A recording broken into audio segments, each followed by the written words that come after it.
Welcome to Research Bay. This podcast profiles researchers across all fields, uncovering their work, methods, and impact. Whether it's science, social research, or creative studies, we break it down into engaging conversations.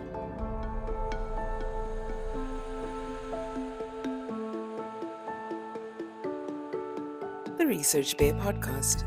Big ideas made simple. Hi, Dr. Drennan. How are you?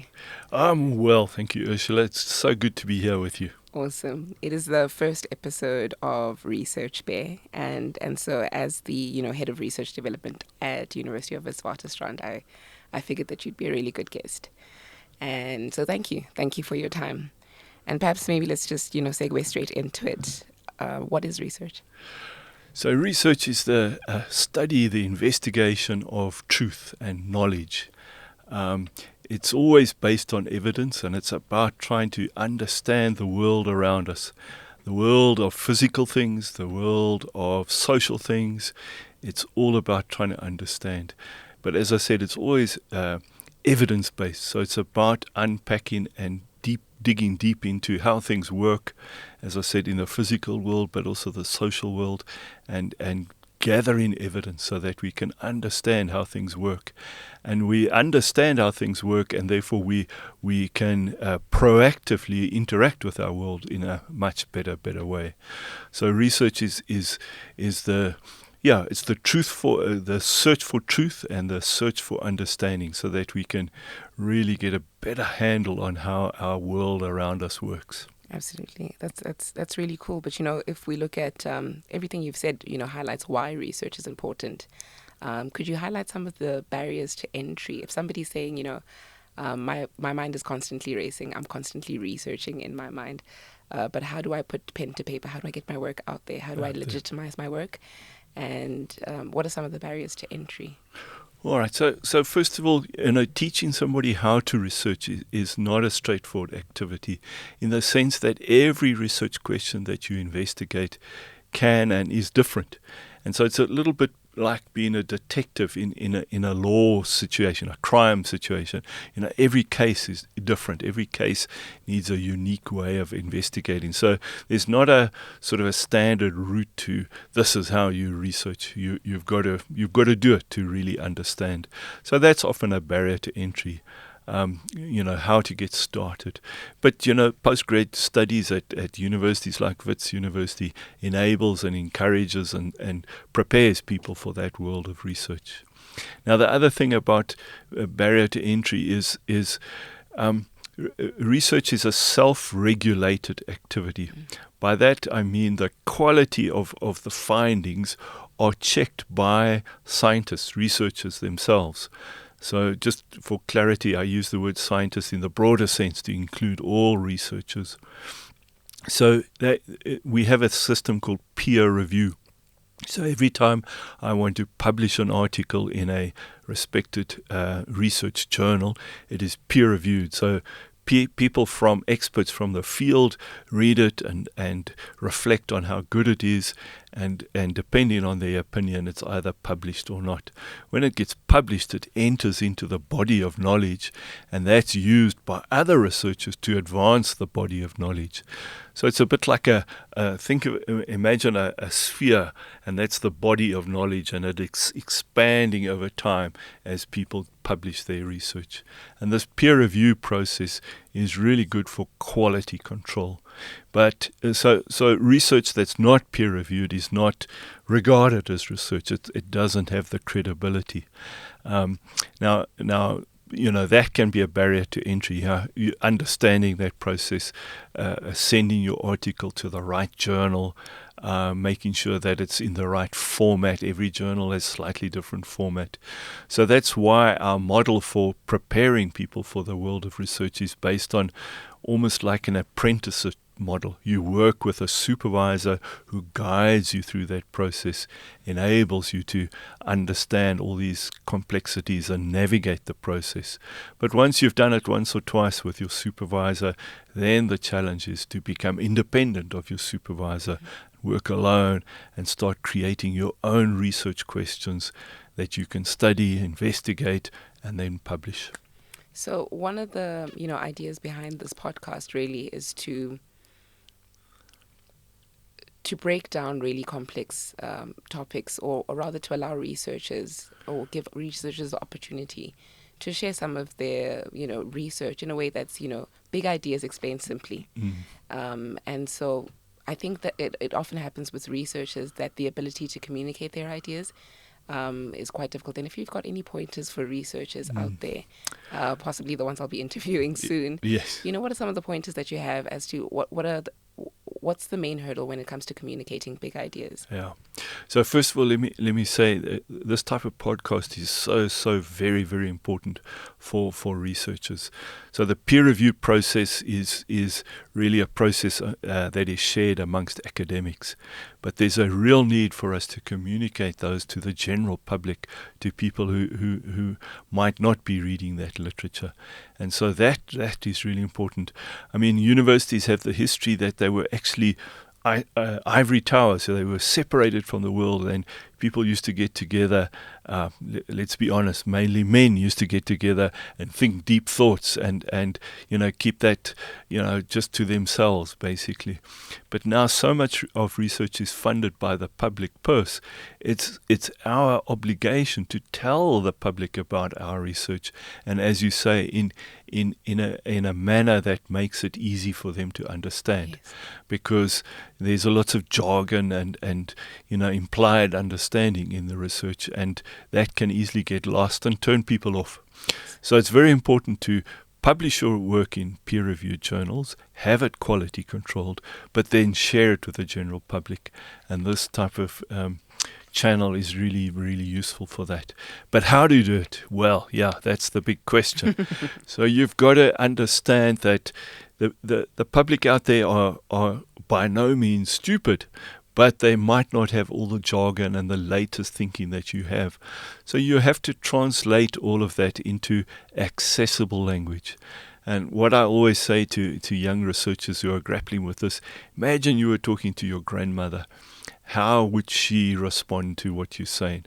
And in fact, some of the top scientists, Isaac Newton, I think it was, who said, if you can't explain your research to your grandmother, then you probably don't understand it yourself. That's right. So you have to translate it. You have to think about your audience when you're speaking to your audience, and understand what they are familiar with, what language they're familiar with.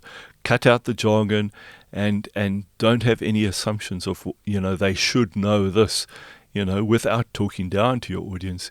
Give them the information that they will need to unpack it. And of course, in writing for a journal, length is often important. But in communicating with people, you've got to keep it brief, you've got to keep it simple, you've got to keep it straightforward so they can access the knowledge that you're sharing. Yes. And so, speaking of access and speaking of keeping it straight and simple, if you could just walk us through some of the basics of research. An example would be, the difference between qualitative and quantitative research. And so just as we start off, I guess for every researcher that we invite to the platform, we'll be looking at different research spaces, social sciences, medical sciences. I'd really like to rope in everybody. And so just looking at that, what are the... firstly, what's the difference between qualitative and quantitative research? All right. Well, as I said up front, research is around our physical world, but also our social world. So, yes, it has to embrace all of those things. Now, in the different situations, depending on the research question, the most appropriate methodology will need to be used. What do I mean by the most appropriate methodology? As you say, methodologies range from quantitative, where you're trying to actually measure numbers. So in my own case, I'm a physical chemist. I do experiments, and generally out of those experiments come numbers. I measure how much product I produce. I measured some number, and if that number is high or low, then I know my research is working. But that's not the only way of understanding the world. Let's think of a social science type experiment in the humanities. It's often about interviewing people. It's about speaking to people. It's about doing surveys. And there you've got to understand what they're saying. And there are techniques, qualitative techniques, that refer to trying to get to the deep meaning of what people are saying, because sometimes the words are not enough. Sometimes it's the body language, sometimes it's the sort of hidden meaning behind words, and that's much more a nuanced understanding of what they're saying. So those are the two extremes: quantitative, where you get a number out of it all, and qualitative, where you get deeper meaning out of it all. But, sometimes we get things, what we call mixed methods approach, and some of a particular research project could be quantitative, but other parts qualitative. And it's the researcher, the scientist's responsibility as a researcher with integrity to find the right methodology that matches the particular research question, and then to be open about it and, explain to people. So let's pick up that social science type experiment again, where you're doing interviews. One of the first things that we always have to do is check the ethics of that. Am I being honest with you when I ask a particular question? Do you fully understand that you're free to participate or not to participate in the research? So those methodologies are really, really important and need to be described up front so that people are aware of what's going on. And so you've touched on ethics. How does one obtain ethical clearance for something? What bodies exist around ethics? Okay. So in Wits University, we have 5 different ethics committees, all focusing on different types of research.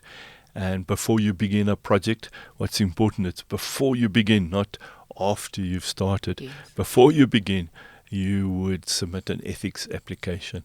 And that's just basically a description of your research, what it's going to involve, identify the risk factors, and then ask a committee of independent people, knowledgeable but independent. There's no a conflict of interest whether it's approved or not. All they do is look at the ethics and they say, yes, go for it, or no, I think we should adapt something.